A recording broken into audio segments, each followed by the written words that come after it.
Hi, welcome to Channel Squared, where we connect with you, the divine, and channel here with you live. I'm Heather Marie, founder of Soulgate. And I'm Jody Lynn Craven, founder of Abundance Consciousness. And today we're talking all about tough conversations. How to have Ba-ba-ba-bum. exactly. Tough conversations are tough. They are tough. They are tough. Um, Nobody likes to have tough conversations. So, these can come in the form of like truth conversations. They can come in the form of untruth conversations. You know, the tough conversations are the ones that What is typically, a untruth conversation, Heather? well, well, it's when you're having a conversation about the untruths that have been had, right? Oh, like Like, somebody lied you to know, you. yeah, yeah. And I mean, how many times have, you've found that somebody lied to you, and it's like, you have to have a conversation about it, right? And it's to get to the truth, but you're having a conversation about the untruth, and that is gross. I think Like, all of them are really hard. yeah. I mean, I think the more that you do them, the easier they become. And I feel like the older I get, the more I value the transparency. Like, just be honest with me, like 100%. Just tell me what it is, how it is. I will respect you more. I will respect whatever it is that you're telling me. I hate when people try to dance around things to save my feelings and not necessarily lie, but sugarcoat things or dance around something instead of, having the cojones to pick up the phone and be like, hey, this is how it is. And this is where I'm at. It sucks, but it's the truth. Yeah. Yeah. And I think people get sort of hung up in being afraid of what the outcome is going to be. Instead of just like having the conversation, they get so wrapped up in, oh, they're not going to like me anymore, or this business deal is You're going to go south, or, going to be you know, mad. right, exactly. So like there's a lot of like emotion, I guess, that goes into the conversation before the conversation even happens. And really like having those like just transparent conversations, it just clears it up. What's the worst thing that can happen? Worst thing that can happen. You're having a talk with your significant other because you're upset about something that they did or did not do. And, you don't want to have this tough conversation about whatever it is that they did or didn't do because you're worried that they're going to leave you. Are they? Is your relationship that fragile that they're going to leave you? You know, Quinn and I had a disagreement a few days ago. And, there was something that, I discovered that, upset me, and I voiced it. And, me voicing it upset him. And it took him, a good, you know, overnight and part of the next day to process what I had said about what had upset me. And in that, it was really bonding for us because it allowed us to pull the covers back and talk openly about something that really wasn't a big deal. But Mm-hmm. it had become a big deal because we made it a big deal, Mm-hmm. right? It wasn't a big deal to me, wasn't a big deal to him, but because we made it a big deal in how we interacted with this information, it became a big deal, right? And so then, the misunderstanding was on and the conversation needed to be had. And so in the end, when we sat down and he was in a place where he was ready to talk about it, and I was of course ready to talk about it, I was ready to talk about it the day before, even though I was mad, you know when we sat down and talked about it, and he was able to articulate how he was feeling and communicate, what it was about, it was like wonderful. It was just wonderful. we both felt immensely better after Mhm, having that conversation. And believe me, all night I sat there and ran the racket in my head. Is he going to leave me? Is he going to leave me? Is he going to leave me? You know, but I know better than that. Of course, he's mhm, not going to leave me. Why? Because we're having a honest conversation, a potentially tough conversation. You mhm. know, this type of like this type of communication is very vulnerable and it's very raw. And that vulnerability and that rawness is really attractive. Yeah, I I 100% agree. I think I think it's deeper than what people would just initially say as attraction. Like, and I think that you mean it in this deeper way too. Like as soon as you say attractive, you're like, oh, sexy, or like I'm more in love with my partner or whatever.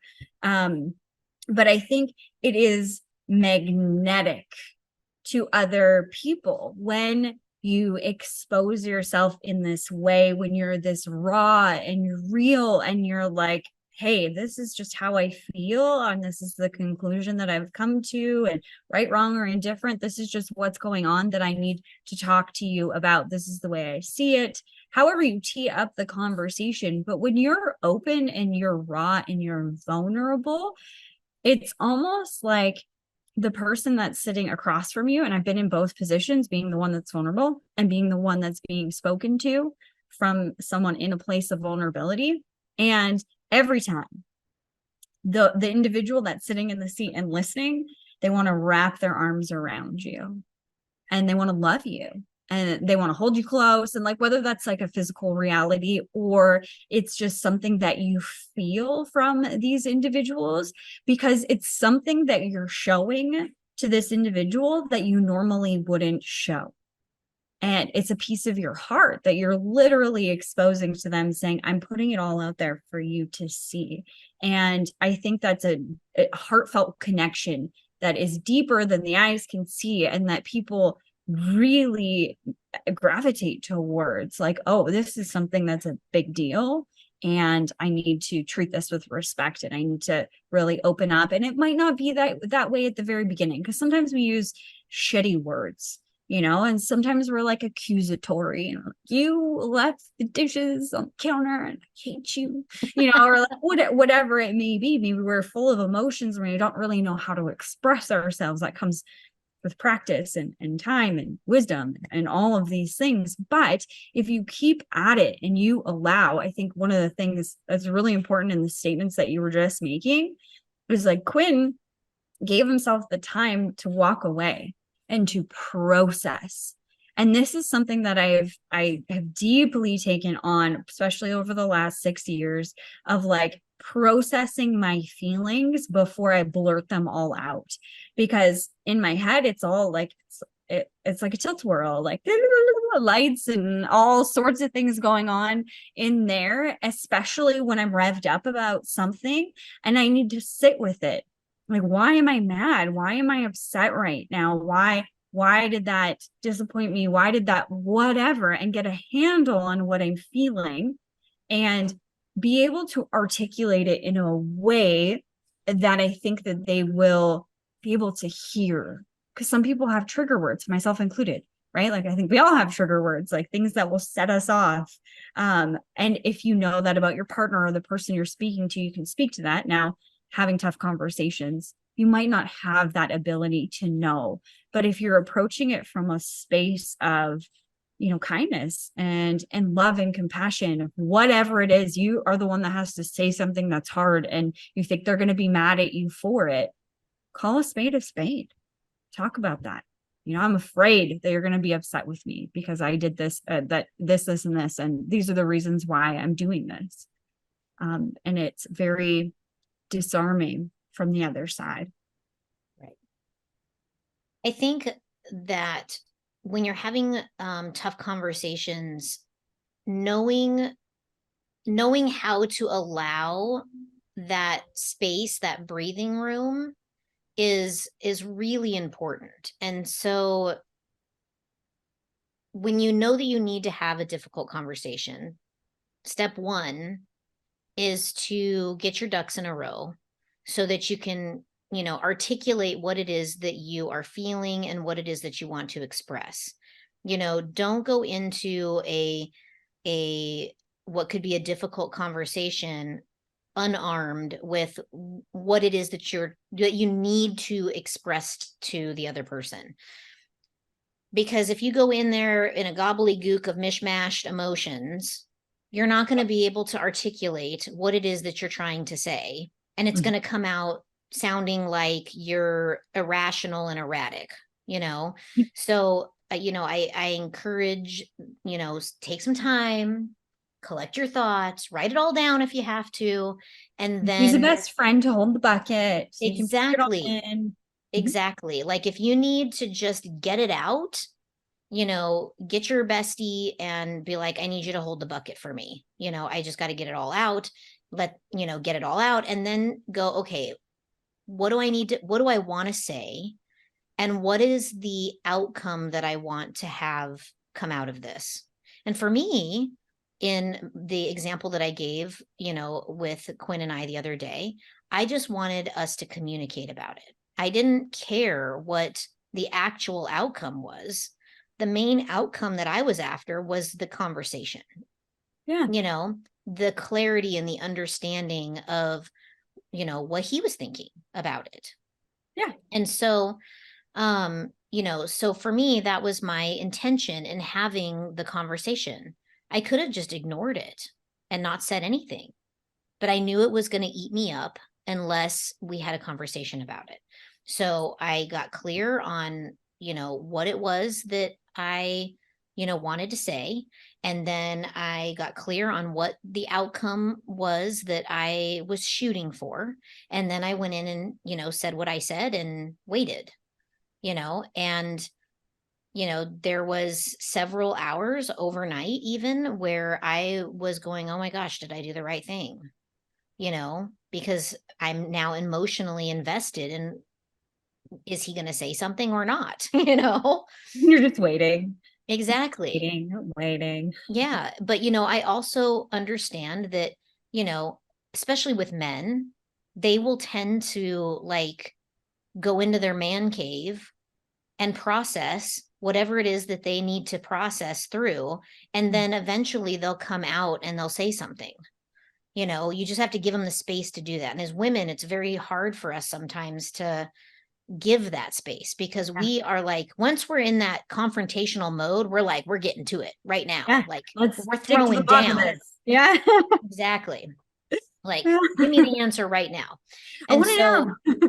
yeah, so sometimes it's hard to like, take a step back and be like, all right, let's just give this some air and see what comes out of it. And, you know, and I've found that whenever I do that, I will usually get a response. Now, not all men are like that. I've certainly had men in my life that were not like that, that would Mhm. just, listen to me say whatever. And then, they would look like they were retreating into their man cave to process, and then it would never resurface again. And they would just try to sweep it under the rug, in which case I revisit this difficult conversation. Oh, It's been 3 days since we talked about this. I'm still feeling like this, you know what? That reminds me of a conversation that I had with one of my exes. And I remember going through, like, we had a very volatile relationship. It was emotionally abusive. Not that I knew at that time that that's what it was. I just thought that's how relationships were. And that's, how you fight. And I didn't grow up in a household where there was like screaming and shouting or anything like that, but this is how we would fight. And I would always feel like I didn't have a voice. So I would like scream louder because I wasn't feeling heard. And I went to this personal development conversation and or conference or whatever. It was like a weekend thing. And I knew before I went that it was going to change everything. And it did. And one of the things that I had learned was win-win conversations, where there's a win on both sides of the conversation. And I really took a hard look at my relationship at that time and was like, huh, that's interesting because I'm trying to win and he's trying to win. And we both want each other to lose. So this isn't working. And that's where the shouting is coming from and everything like that. And I remember coming back, the night after, like they do like a ceremony kind of thing. And like the people who invited you to the conference, they come and congratulate you and bring you flowers. And it's usually your immediate family. And, red flag number 1 million is he didn't come. He decided to have his birthday party with his family without me on that evening instead of coming to it. So, really hurtful, and I was obviously upset about that. And so when we did come back together, I remember we were standing outside and we started having a conversation. We were both smokers, and so we're having a cigarette and having this conversation. And I said, you know what? I don't want to yell and scream anymore. That's not what I want in our relationship. I don't want that in my life anymore. I want to have like a conversation. And I learned about this win-win conversation that you can have where both people are winning. And I want to have more of that in my life. And, he was like, and then like, not really listening, kind of listening. I don't know how much he was absorbing at that point. But then I remember a couple of days later, we were again having a cigarette outside, and he was like, yeah, I was thinking about, what you were talking about. And I was like, oh yeah. And he was like, I think you just need to be tougher. And I think you just need to get over it. I like to yell and fight and scream and whatever. And, if you want something, then you should fight for it. And the end. Wow. What an enlightening conversation. Okay. I mean, it's not what I wanted to hear, but it was the truth. Yeah. Yeah. It's not what I And wanted for my life, but that's okay. right. But the thing is that by having that level of clarity, it allowed you to have a different perspective on whether or not that was a good relationship for you or whether or not you wanted to have to fight for everything. Mm-hmm. But if you hadn't had that difficult conversation, that win-win conversation, right? You would have never known. And how much longer would you have been asleep not knowing the true intentions? You know, you probably saved yourself like 5 years in misery by 100. having that conversation. Well, and many others. Yes. Yeah. Yeah. Oh, yeah. Absolutely. There's never one. Yeah. No, there was many. It was many months after that, maybe Mhm. a year after that I finally left. But Yeah. looking back, it was all for the better. Yeah. And I remember after leaving that relationship, I was very insecure. And so I had no confidence and I didn't believe in myself and all of those things. And I was like a tiny little mouse in the corner, like, I do my work over here. Don't look at me. Like, I was a shell of a person when I was growing back into who I am now. But I remember it was really hard for me to say hard things back then. And because I didn't have the courage to stand up for myself, and learning that skill on how I could have conversations that were tough for me to have in a way that felt good to me changed everything in my life, changed all of my relationships, every single one of them. Yeah. Well, and I think that there's a real like respect and appreciation there when somebody has that conversation with you. Like one of the things that, after, Quinn came in and talked to me, the first thing out of my mouth, I think, was something along the lines of, that, wow, that must have taken a lot of courage for you to say that. And like, I was immediately like, I just immediately admired him even more than I have in any other day. You know what I mean? It was Mm-hmm. like there was an instant admiration because, it's not easy to have the conversation and um it's really amazing when somebody does, step outside of the comfort zone to actually, speak the words that matter to them. It's about having integrity in your life, say what you mean and do what you say. Like that is the definition of integrity. And so, you know, that's one of the things that, you know, I admire about the people that are in my life is that they're all very high integrity people, Mhm. you know, and I've curated the people in my life because that's something that's really important to me, you That's who know. you are. Right. You know, we talk about this lots on this show of like you attract who you are being. Mhm. So if you want high integrity people who are honest and genuine and open and vulnerable and all of these things, it starts here. Yep. 100%. Yep. So, yeah, have the tough conversations. It's not easy, but it's worth it. The relationship deepens, your confidence deepens, your ability to do it. You know, I'm not saying that it's super easy for me, like to have tough conversations. Depends who it is. I mean, like work stuff, I'm pretty, yeah, okay, you know, whatever. Sometimes I get a little nervous. It's more like people that are like my friends or, you know, my family, my husband, you know, there's something I have to say that I feel might shake the boat or whatever. It takes a little bit longer for me to muster up that courage, but I want more of that in my life. So I Yeah. choose to be more of that today. Beautifully said. Beautifully Mic drop. said. I don't Definitely. think there's anything left, Heather. Yep. All right. Yeah. I think this was a great topic. And, you know, if you have questions about how to start that difficult conversation or you need some tips, drop it in the comments. We read everything, we will respond. You know, you can certainly message us on Instagram or, you know, wherever, send us an email, smoke signal, whatever. um, Carrier pigeon. Carrier pigeon. That's funny. Could you imagine? Yeah, actually, you know what? That's funny because I was just talking to somebody the other day and they were watching one of our episodes. This was a couple of weeks ago.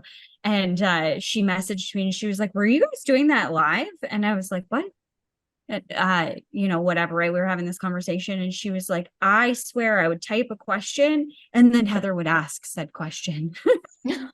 I'm like, perfect. That's amazing. It is. It's amazing how that works, you know, like when we do these, you know, when we do these episodes, we do them based on the collective, you know, energy and information that's being given to us at the time. So, you know, whatever we're talking about right now is probably because you're thinking Yeah. it. So keep sending us signals. Exactly. Yeah. All right, Thanks for y'all. watching. See you next week. Bye.